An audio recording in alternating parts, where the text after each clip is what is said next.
repetition, so we'll see a lot of repetition. And you always see a lot of repetition in ancient literature. If you've ever read the Bible, there's the genealogies, he begat, he begat. In Greek tragedy, you have the chorus that is oftentimes repeating things that just happened. Uh, you get that in Shakespeare as well. And so usually when we come across that as moderns, we're just flipping through it and we find that boring, we find it irrelevant. We as moderns are very action driven, very character driven. So if it's not pushing action, if it's not pushing character, a lot of times we lose interest.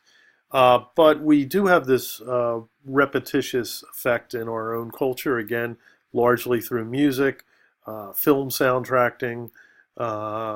soundtracking, where you, um, for example, in music in a chorus, right, that the chorus will be repeated again and again to the point where the audience can sing along with it, and so we still get the idea of it, but generally in a literate textual culture, the idea of repetition is something that we are oftentimes told to avoid. If you can think of an English, your English composition class, how many times are you told, not to repeat yourself, right?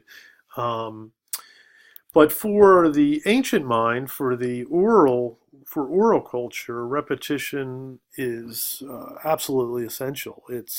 You need to repeat things in order for people to remember it.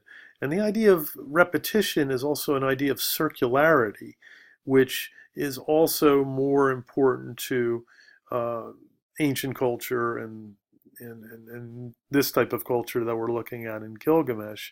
So circularity is not linearity, right? We're used to a linear progression of things, new things happening, things building to a crescendo or some type of resolution, whereas repetition and circularity are working more in layers and more, they're not really necessarily going anywhere or building to anything. And finally, the fragmentary, the symbolic, the lacuna, right? So oral culture is okay with things which are not wrapped up in a nice, holistic, complete bundle.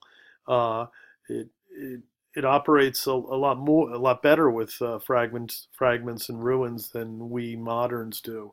We moderns tend to be very into a well-told story, a well-made story, story with a beginning, middle, and end, with a protagonist, antagonist.